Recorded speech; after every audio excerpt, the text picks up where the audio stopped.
제가 제일 못하는 게 뭐냐면 설교를 길게 못합니다. 네, 설교를 길게 못하는 걸 제가 제일 못해요. 그래서 3시간 이상을 못하기 때문에 여러분들은 오늘 그냥 편하게 들으시면 됩니다. 아무리 길어도 3시간은 넘지 않을 거니까 그냥 편하게 즐기시면 좋겠습니다. 참 좋아하는 우리 친구 목사님, 우리 오성민 목사님 개척한다는 얘기를 듣고 아름답게 이렇게 꾸며지기 전에 여기를 와서 여기에 개척을 할 거라고 그랬던 과정들이 있었습니다. 야, 그렇게 막 정말 엉망이었어요. 여기 교회가 되기 전에 모습이. 그런데 하나님이 또 은혜를 주셔가지고 멋진 공간으로 새롭게 탈바꿈이 되고 하나님을 경험할 수 있는 장소가 됐다는 게 우리 인생 같아요. 하나님이 우리에게 오시기 전까지는 인생이 엉망진창이고 어지러져 있고 도대체 여기에 누가 오겠냐 싶을 정도의 인생이었는데 하나님 우리 가운데 오시니까 다 정리가 되고 죄악에 추악한 것들이 전부 다 사라지고 하나님의 은혜만이 남는 삶이 되듯이 이런 공간이 그렇게 되는 것 같습니다. 그리고 또 교회 이름도 글로리 얼마나 좋습니까? 보니까 우리 예솔이부터 시작해서 어린 생명들이 있는데 우리 친구들이 한글을 빨리 뗄 것 같아요. 글로리 교회니까. 이해를 하셨으면 수준이 높으신 거고, 이해가 안 되시면 주님이 나에게 왜 이런 지혜를 주시지 않았을까 반성하면서 거울을 스스로의 모습을 보시면 되겠습니다. 좋습니다. 저희 집에 이제 아이들이 여럿 있는데 좀 인구수가 많습니다. 첫째에게 제가 물어봅니다. 너는 아빠가 어떨 때 너를 많이 사랑한다고 느껴? 라고 물어보면 이제 첫째는 이제 연수가 차서 뭐야, 뭐 그런 걸 물어봐 라고 넘어갑니다. 상처를 받은 저는 이제 둘째에게 갑니다. 초등학교 6학년 둘째에게 가서 야, 너는 어떨 때 아빠가 너를 사랑한다고 그렇게 느껴? 글쎄 대답을 못 듣습니다. 그래서 또 상처를 받은 저는 5학년 남자아이 셋째에게 물어봅니다. 야, 아빠가 너 사랑하는 거 알아 몰라? 알아 몰라? 똑바로 대답해봐라. 아빠가 너 사랑하는 거 알아 몰라? 아나 몰라 아나 몰라 뭐 이렇게 해서 장난을 쳐요. 그리고서 상처를 받은 저는 치유를 얻고자 넷째에게 막내에게 갑니다. 막내야, 초등학교 3학년 여자예요. 너는 막내에게는 이상하게 또 웃으면서 물어보게 돼요. 너는 아빠가 사랑한다는 거 알아요 몰라요? 알지? 그래요. 그럼 또 물어봅니다.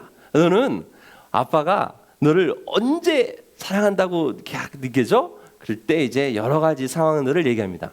그네에서 밀어줄 때 아빠가 나를 사랑한다 느낀다고 합니다. 또 목마를 태워주거든요. 제가 허리가 굽을 때까지 태울 수 있는 최대한 태워보려고 해요. 뭐 애가 무거워지기 전에. 그래서 목마를 태워줄 때 또 내가 막내를 사랑한다고 그렇게 느껴진답니다. 또 언제 또 그래? 언제 또 아빠가 사랑한다고 느껴져? 저희 집 앞에 깎아주가라고 24시간 무인 과자 전문 판매점이 있는데 재활용 분리수거하러 나갈 때 꼭 애가 저를 따라 나옵니다. 그 이유는 2부 순서가 있기 때문인데 재활용 순서를 다 마치고 나서 항상 거기를 들려요. 과자를 사가지고 목말에 태워주고 오면 야, 그때만큼 아이가 아빠를 사랑한다, 아빠가 나를 사랑한다 아주 크게 경험하는 때라고 또 얘기를 해요. 그런 얘기를 들을 때마다 제 기분이 너무 좋은 거죠. 야, 얘가 나를 이렇게 사랑하는구나라는 거를 경험하고 있구나라는 거를 느끼는 거죠.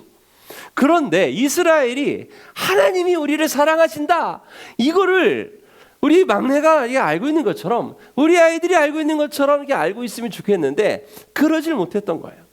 이스라엘이 죄를 지으니까 죄를 지은 이스라엘 보고 하나님이 가만히 있을 수 없어서 이방 민족을 통해서 압제를 하죠. 압제를 하니까 이스라엘이 힘들어서 고통을 당하죠. 고통을 당하니까 가만히 있지 못하고 하나님 살려주십시오. 간구를 하죠. 간구를 하니까 하나님이 그 간구소를 들으시고 사사를 통해서 그들을 구원하시죠. 구원하시니까 그 땅에 뭐가 찾아옵니까? 평화가 찾아오죠. 평화가 찾아오니까 와, 우리에게 주어진 이 평화가 어떻게 주어졌는가라고 기억하면 좋은데 그것을 까먹어버려요. 까먹어버리니까 또 어떻게 합니까? 또 죄를 져요. 죄를 지으니까 또 압제를 당해요. 압제를 당하니까 고통을 당해요. 고통을 당하니까 간구를 해요. 간구를 하니까 힘들다 하나님이 사사를 보내줘요. 사사를 보내 평화를 찾아와요. 평화를 또 까먹어요. 또 까먹으니까 또 죄를 져요. 이렇게 해서 계속 반복되는 역사가 바로 사사기에 있는 역사다라는 걸 여러분들이 뇌세포 47번 자리에 기억해 주셨으면 좋겠습니다. 그런 상황에서 자, 생각해 봅시다. 사사를 통해서 이스라엘을 구원하셨으면, 야, 하나님이 우리가 죄를 져가지고 이렇게 사사를 통해서 어려움 당한 구원해 주셨구나, 너무 좋다, 이렇게 해서 계속 가면 좋잖아요, 그렇죠? 그런데 이스라엘이 그거를 까먹고서 해버리니까 어떻게 해? 계속 또 죄를 짓지 않습니까? 그렇죠? 또 죄를 져. 그러면 반복적으로 계속 이루어지는 죄의 행위 앞에 우리는 어떻게 반응합니까? 어떻게? 너 또 라고 얘기하죠. 그쵸? 너 또 하진아, 많이 들어봤지? 아빠한테. 너 또. 네. 너 또. 하나님은 너 또 이렇게 안 하시지만 우리는 그렇게 하거든요. 그러니까 상습적으로 반복되는 행위를, 죄의 행위를 가진, 쉽게 말하면 반복적으로 죄를 짓는 그 인간, 그 사람을 보고서 우리는 용납하기가 힘들어요. 사회는 더 어떻습니까? 이런 사람들을 뭐라 그래요? 전문용어로 상습범이라고 합니다. 상습범. 같은 죄과에 대해서 계속적으로 처벌받고 반복해서 죄를 짓는 사람들을 우리는 상습범이라고 해요. 그래서 상습범이 죄를 지으면 가중처벌이 됩니다. 가중처벌. 그러면 우리가 반복적으로 죄를 짓고 하나님께 나아갔을 때 하나님이 우리와 같은 마음을 가지고 우리를 대하신다고 그러면 이 가중처벌을 받아도 전혀 어색함이 없는 우리 인생을 바라보시는 그 하나님이 과연 내가 너를 언제까지 용서해 줘야 되냐라고 하는 마음을 갖고 대하신다면 용서받을 사람이 한 명이라도 있겠어요? 없겠어요? 거의 전 인류가 하나님의 용서의 범죄에 들어갈 수는 없을 겁니다. 그런데 놀라운 것은 뭐냐면 성경에 나와 있듯이 하나님께서 그러한 인생들을 바라보시고 너 또 라고 안 하시고서 우리가 읽은 본문에 보면 뭐라고 나와 있습니까? 여호와께서 뜻을 돌이키셨음이거늘. 오늘 제목이잖아요, 제목. 다 같이 제목 한번 읽어보겠습니다. 자, 시작. 여호와께서 뜻을 돌이키셨음이거늘. 그러니까 가중처벌을 받아도 전혀 어색함이 없는 인생들을 바라보시고 하나님이 그렇게 처벌을 내리시는 것이 아니라 어떻게 하셨다? 뜻을 돌이키셨다. 이 뜻을 돌이켰다, 이거를 우리가 교회에서 쓰는 아주 익숙한 용어가 있어요. 그게 뭐냐면 회개입니다. 회개. 그러니까 이스라엘이 회개한 게 아니고 하나님이 회개하신 거예요. 하나님이 회개를 하신 건데 뭐에 대해서 회개하셨냐면 죄를 보고 죄가 있는 이 인생들을 이 처벌을 하셔야 되는데 처벌하시기로 한 그 마음을 돌이키신 거야. 이게 회개라고요. 내가 잘못했으니까 잘못한 것을 하나님 용서해 주세요라고 하는 게 회개가 아니라 이거예요. 그러니까 우리가 살 수 있는 이유는 뭐냐면 하나님이 회개하셨기 때문에 우리가 살 수 있는 거예요. 우리가 이 시간에 앉아서 하나님을 예배할 수 있는 것은 하나님이 회개하셨기 때문에 우리가 이 자리에서 예수 이름에 힘입어서 하나님을 예배할 수 있다, 이 말입니다. 아멘은 이렇다는 거예요. 예, 액션보다 리액션입니다. 하빈아, 알았지? 사랑받는 비결, 인정받는 비결은 액션보다 리액션이야. 그래서 여러분들이 별거 없습니다. 네, 오 목사님 날개도 친 듯 세계적인 설교자가 되도록 만드는 방법은 예배 시간 아멘 5번만 하면 돼요. 여러분들이 많이 할 것도 없어요. 아멘 5번만 큰 소리로 한 60데시벨 이상으로만 내주시면 오 목사님이 이제 날개 닫고 세계를 향해서 나갈 수가 있는 거예요. 그렇죠? 예, 어려운 거 아닙니다. 어쨌든 하나님이 회개를 하셨기 때문에 우리가 이 자리에서 하나님이라는 분을 경험할 수 있는 기회가 생긴 거거든. 이거를 쉬운 말로 하면 새 한글 성경에 이렇게 표현되어 있습니다. 주께서 백성들의 신음 소리를 들으시고 그들을 가엾게 여기셨기 때문이다. 그러니까 여호와께서 뜻을 돌이키셨던 그 하나님의 마음이 해석이 돼서 뭘로 표현이 되느냐? 가엾게 여기셨기 때문이다. 하나님이 우리를 보고 어떻게 여기셨다고요? 가엾게 여기신 거야. 가엾게. 불쌍하게 보이신 거야. 왜? 내가 하나님 입장에서 내가 저 녀석의 죄를 분명히 있는데 내가 저 녀석한테 은혜라는 걸 주지 않으면 저 녀석은 죄로 인해서 영원히 심판받을 수밖에 없는데 내가 그렇게 하지 않고 내가 쟤 살려야지 어떡하겠어. 이런 가여운 마음을 하나님이 먹으셨기 때문에 우리가 그 마음에 힘입어서 기회를 얻은 거예요. 이거를 누가 알고 있었느냐? 모세가 알고 있었어요. 이거를 하나님이 이스라엘을 향해서 이런 마음을 갖고 계신다는 것을 모세가 알고 있어가지고 이제 모세가 이스라엘 백성들이 가나안 땅에 들어가기 직전에 출애굽 2세대를 앉혀놓고 나서 설교를 하는 겁니다. 얘들아, 너네가 이제 가나안 땅에 들어가서 이렇게 살아야 되는데 이렇게 살아야 되는데 저렇게 살아야 되는데 이렇게 막 이런 걸 막 얘기를 하거든요. 그렇게 얘기하는 그 마지막 부분에 하나님이 이스라엘을 향해서 이렇게 마음을 먹고 계신단다 라고 하는 표현을 모세가 뭐라고 하느냐? 신명기 32장 36절에 이런 표현이 있습니다. 주께서 자기 백성을 심판하실 때 그들의 힘이 다 빠지고 또 종이든 자유인이든 자기 백성이 남아나지 않는 것을 보시고는 무슨 마음?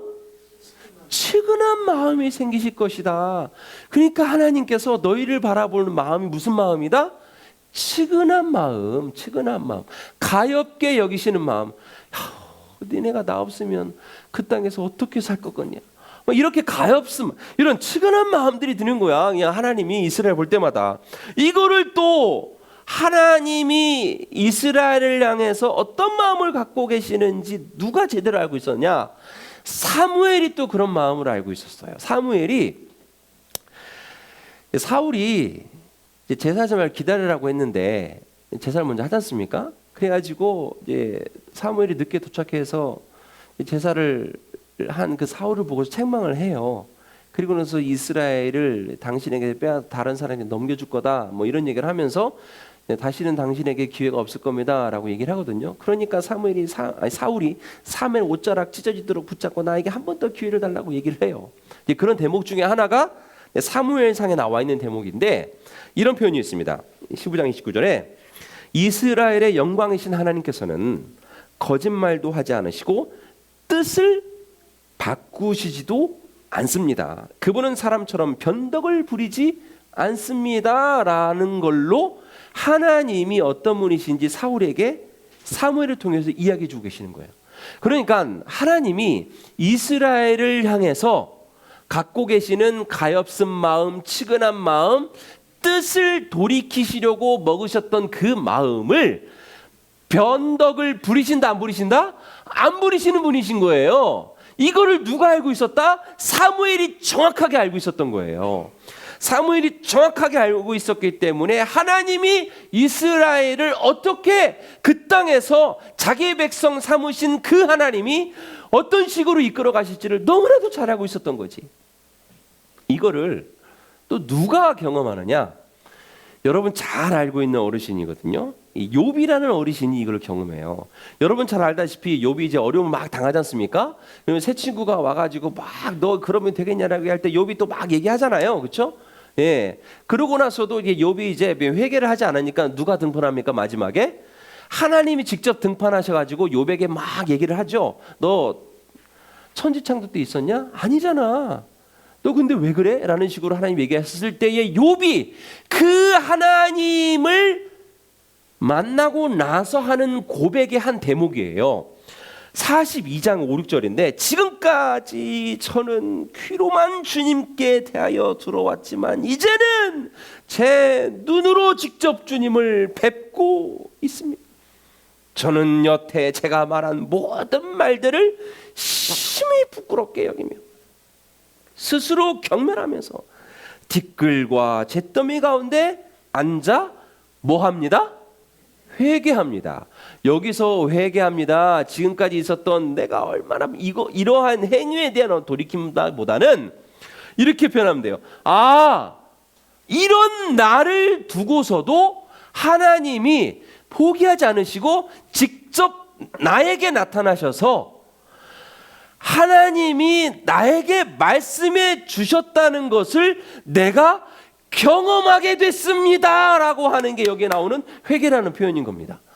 그러니까 내가 하나님을 몰랐다가 이제야 하나님을 알게 됐다. 이게 이제 회개인 거야.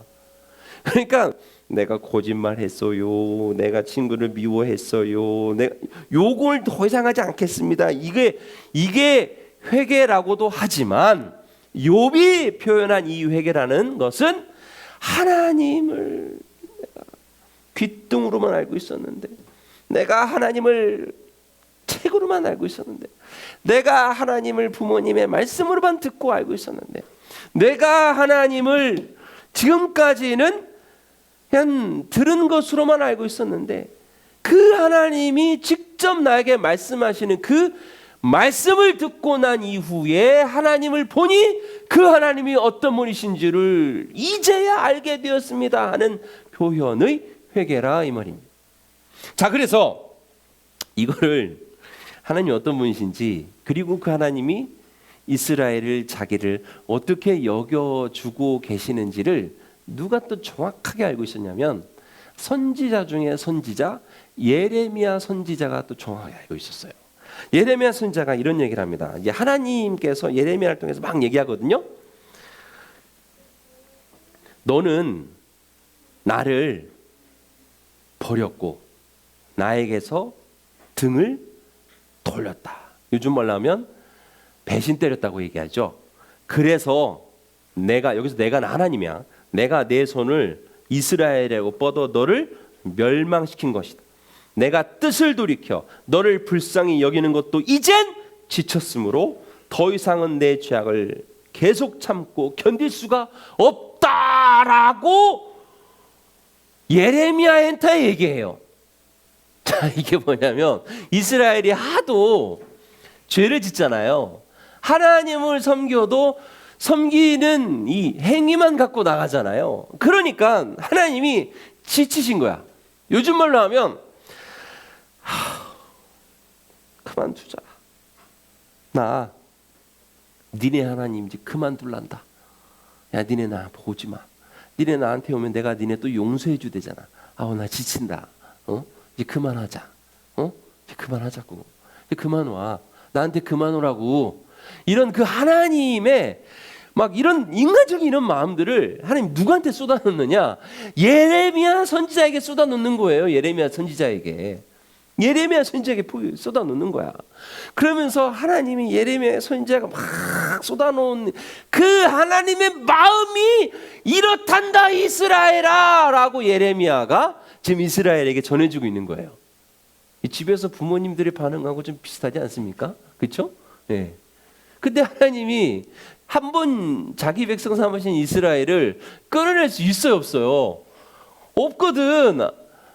우리 집 1번도 그래요. 진짜 엄마가 왜 내 엄마인지 모르겠다고 라고 얘기를 해요. 야, 네가 아무리 부인해봐야 너 죽을 때까지 엄마는 네 엄마야 라고 현실을 직시시키거든요. 지가 아무리 현실을 벗어나려고 발버둥 쳐봤자 그는 안 되는 거예요. 그러하듯이 하나님이 이스라엘을 자기 백성 삼은 그게 변하지가 않는 걸 하나님도 아시고 예레미야도 알고 있었던 거야. 그러니까 하나님이 너무 힘드신 거지. 왜? 뜻을 돌이키시려고 하실 때마다 이게 너무 힘든 거야. 왜? 그 있는 모습 그대로 받아들이는 그 하나님의 그 하나님 되심이 너무 하나님이 고통스러우신 거지. 그런데도 이스라엘을 놓지 않으십니다. 이거를요, 또 마지막에 누가 아냐면 요나가 알아요. 여러분도 알다시피 하나님이 요나에게 니느웨로 가라고 하지 않습니까? 하나님이 그렇게 가라고 한 이유를 알아. 요나는 왜? 아무리 저들이 이방인들이지만 저들이 하나님 앞에 이 죄를 꿇어 안고서 얘기를 하면 하나님이 그들에게 뭐를 주셔요? 은혜를 주시잖아. 그러니까 하나님이 어떤 분이신지를 요나가 너무 잘 알고 있기 때문에 하나님이 그들에게 가서 회개하라고 외치는 이 복음을 외치라고 하는 그게 너무나 싫은 거야. 하나님이 어떤 분이신지를 너무나 잘 알기 때문에. 그런데 여러분도 알다시피 니느웨에 가서 요나가 외치잖아요. 니느웨 성 사람들이 전부 다 3일 동안 짐승까지 금식하면서 회개해서 은혜를 경험하잖아요. 심판을 당하지 않잖아요. 그렇죠? 그거를 보고서 요나가 마지막 4장에 하나님한테 뭐라고 얘기하느냐? 주여, 내가 고국 이스라엘 땅에 있을 때 일이 이렇게 될 것이라고 이미 말씀드리지 않았습니까? 하나님은 그런 분이고 내가 알고 있어가지고 내가 안 간다고 얘기했는데 꼭 하나님 은혜 주셔가지고 꼭 내가 말한 대로 그렇게 하십니까? 그래? 이런 얘기가. 내가 서둘러 다시스로 도망치려 했던 것도 바로 이런 이유 때문인데 참으로 주님은 은혜로우시고 자비로우시고 노하기를 더디하시고 사랑이 하나씩 크신 분이므로 되도록 뜻을 돌이키셔 재앙을 내리리 않으신 건 하나님이신 줄을 내가 잘 알고 있었습니다. 가로 열고 정말 꼴보기 싫습니다. 가로 닫고. 그러니까 하나님이 그들에게까지 은혜를 주시는 게 너무 싫은 거야. 왜? 하나님이 어떤 분이신지를 알았으니까. 이거를요, 놀랍게 가장 잘 경험한 사람이 누구냐면 누가복음 15장에 둘째 아들이에요. 둘째 아들. 둘째 아들이 아빠 재산 갖고 집 나가잖아요. 그렇죠? 우리 친구들 절대 집 나가면 안 돼. 고생이야. 그냥 집에서 자. 아무리 마음에 안 들어도. 예, 둘째 아들이 아버지 재산을 갖고 집을 나가. 이 집을 나가면 이게 그냥 나가는 게 문제가 아니고 이게 씨족 사회였기 때문에 저 집안 둘째 아들이 저거 아버지 살아계신데도 저렇대 저랬다면서 이 약간 그 공동체에서 파문을 당하는 그런 행위였던 거야. 그러니까 이 둘째 아들이 집 나간 다음에 어떻게 됐어? 허랑방탕의 재산을 다 까먹잖아요. 그렇죠? 그러면서 이제 드라마 볼 때 화면이 쫙 분할돼 가지고 둘째 아들이 집 나간과 동시에 집 나가서 막 재산을 탕진하고 허랑방탕하게 생활하는 거 한 장면. 그리고 또 집을 나가자마자 하는 화면 분할 한쪽 편에는 집 나간 아들을 기다리며 그 다음 날부터 아들이 걸어갔던 그 길을 바라보고 있는 아빠의 모습이 계속 비춰지고 있는 거야. 화면 두 분할로. 상상이 되시죠? 그래서 한쪽에서는 둘째 아들이 막 호랑방탕하고 한쪽에서는 아빠가 이제 기다리고 있는 거지. 아빠가 기다리고 있는 걸 모습을 아들은 알아요, 몰라요? 모르잖아요. 그렇죠? 몰라. 알 수가 없어. 그런데 그 둘째 아들이 비참한 생활을 하다가 집에 돌아오기로 결정을 하거든요. 근데 뭐 때문에 집에 돌아오기로 결정한 줄 아닙니까? 성경에 나와 있는 표현이에요. 아버지 집에는 풍성한 품꾼이 많이 있으므로. 그 아버지와 함께 했을 때, 아버지와 함께 살았을 때 누렸던 풍성함, 풍족함, 여유로움, 배부름, 안정감, 평안함, 이거를 기억하고 있었던 거지. 그래서 둘째 아들이 집으로 돌아오기로 해서 자 길에서부터 오는데 아빠는 둘째 아들이 오는지 안 오는지 모르잖아요. 언제 올지 모르잖아요.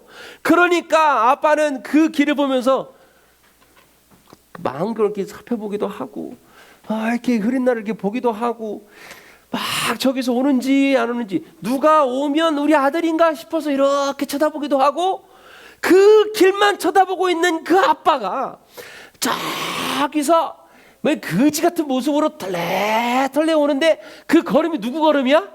자기 아들 걸음인 거야. 자기 아들 걸음. 자기 아들인 거를 보면서 성경에 나와 있어. 옛날의 표현은 아직도 상거가 먼데, 개역개정만은 아직 거리가 먼데라는 표현이 나와 있어. 그러니까 거기서 이 먼다는 거 진짜 먼 거예요. 그 당시 시력이 3.4.0이니까 엄청나게 가시거리가 1km 넘어가서는 그 거리에서 아들이다라고 하면서 아들아, 아빠가 달려가서 뭐 해줘요? 아들을 와락 껴안아버립니다. 왜 껴안았을까? 오랜만에 봐서? 아니에요. 오랜만에 봐서도 했지만 씨족 공동체에서 아빠의 재산을 갖고 나간 둘째 아들이기 때문에 그 공동체가 불명예스러워서 그 동네 사람들이 둘째 아들이 오면 어떻게 하려고 기다리고 있어요? 돌로 쳐 죽이려고 기다리고 있는 거야. 생각해 보세요. 돌로 쳐 죽이려고 이 동네 사람들이 둘째 아들 보자마자 돌 던져가지고 죽게 생긴 그 아들을 아빠가 볼 수 있겠어 없겠어? 못 보거든. 그러니까 달려가자마자 아들을 아락 껴안고 뭐부터 입혀줘? 옷부터 입혀줘. 옷부터 입혀주고 또 뭘 껴줘? 가락지 껴줘. 가락지 껴주면서 아들하고 같이 집으로 들어옵니다. 그럼 동네에서 같이 들어올 때에 그 아들을 보고 사람들이 비난을 할 수 있어요 없어요? 없죠. 왜? 아빠랑 같이 들어오니까. 아빠랑 같이 들어오니까 비난을 할 수가 없는 거야. 돌을 던질 수가 없는 거야. 그런 사람들에게 아빠가 하는 말이 있어요. 따라합니다. 이 아들은 죽었다가 다시 산 아들이라는 표현을 아빠가 사용합니다. 그러니까 내 재산에 심각한 피해를 끼쳤던 그 아들은 죽고, 지금 그 아들이 돌아왔을 때 누구 옷을 입고 있어요? 아빠의 옷을 입고 있잖아요. 아빠의 옷을 입고 있는 이 아들은 나의 옷으로 인하여서 다시 산 나의 아들이다라고 사람들한테 얘기를 하는 거예요. 이게 바울이 고린도 전후서에서 이야기하고 있는 그리스도 안에 무슨 피조물? 새 피조물. 그러니까 하나님의 이름을 더럽히고 하나님의 명예를 땅바닥에 짓밟아버리고 하나님의 아버지 되심을 스스로의 욕심으로 내팽겨쳐버리고 하나님이 하나님 되심을 스스로의 우상을 따라감으로 인하여서 완전 짓이겨버린 인생일지라도 하나님이 그러한 인생을 바라보고 심판하시기로 하셨던 그 하나님이 그 인생을 바라보고 심판하시지 않고 아들이기 때문에, 자녀이기 때문에, 구원하시기로 계획하셨기 때문에, 작정하셨기 때문에, 창세전부터 예비하셨기 때문에 그 뜻을 돌이키심으로 말미암아 우리에게 어떤 옷이 입혀져 있습니까? 그리스도로 옷 갈아입은 그 옷이 입혀져 있다 이 말입니다.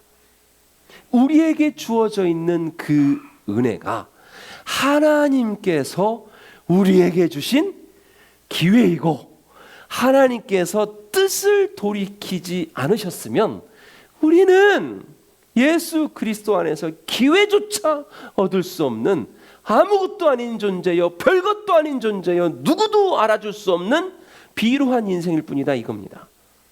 그러한 인생들에게 하나님 찾아오셔서 로마서에서 뭐라고 말씀하십니까? 8장 후반부에 죽음도 천사도 생명도 그 어떠한 것에서 그 자신의 사랑에서 끊을 수 있다 없다? 끊을 수 없다고 얘기하십니다. 이것이 하나님께서 우리를 향하여 갖고 계시는 뜻을 돌이키신 마음이시며 우리를 향해 갖고 계시는 측은한 마음이시며 우리를 바라보시고 먹고 계시는 가엾은 마음, 측은한 마음이라는 것을 여러분이 기억하시고 그 은혜가 지금 예수 그리스도 안에 살아 움직여 여러분들의 생명의 생명됨으로 그 생명된 사람들이 함께 모여서 글로리 교회 공동체를 이루게 되고 나아가서는 이 지역과 이 사회에 그 생명의 전달자로서의 역할을 다하여 내가 너희들에게 그렇게 마음을 먹고 있듯이 그들에게도 내가 이렇게 마음을 갖고 있다는 것을 너희들이 알려줬으면 좋겠다 하는 부탁의 사명으로 여러분들에게 찾아와주고 계신다는 것을 기억하시길 바랍니다. 그래서 한 주간 동안 뜻을 돌이키셨던 그 하나님의 마음을 뜨겁게 경험하면서 아주 승리의 삶, 예수 그리스도 안에 넘치는 생명의 삶에 살기를 주님의 이름으로 축원합니다. 우리 함께 찬송하면서 기도하기를 소원합니다. 그 사랑이라고 하는 곡인데요. 참 가슴 절절하고 하나님께서 우리에게 주시는 그 은혜가 이 가사 구석구석에 묻어 있다는 것을 여러분이 아실 수 있겠죠. 함께 고백하겠습니다.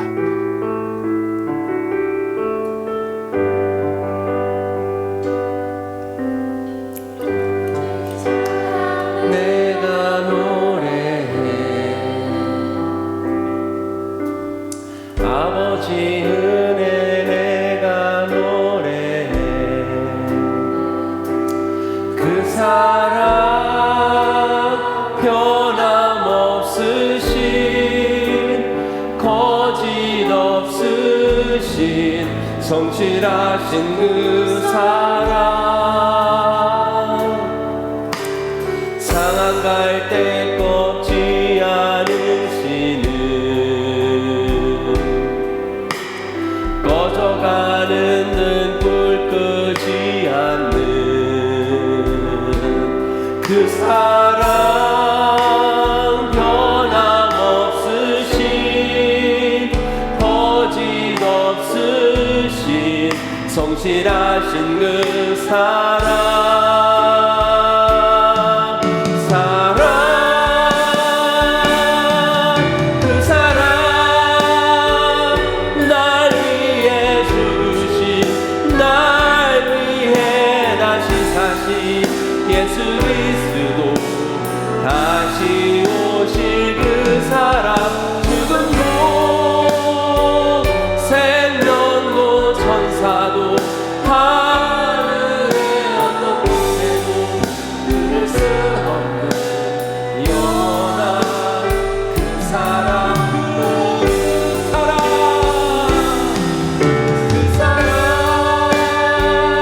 날 위해 죽으신, 날 위해 다시 사신 예수 그리스도, 다시 오실 그 사랑,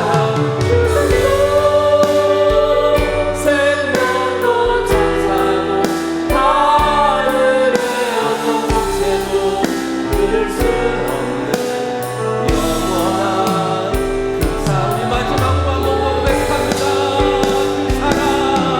그 사랑, 날 위해 죽으신, 날 위해 다시 사신 예수 그리스도, 다시 오실 그 사랑, 죽음도 생명도 천사도 하늘의 어떤 곳에도 끊을 수 없는 영원한 그 사랑, 예수.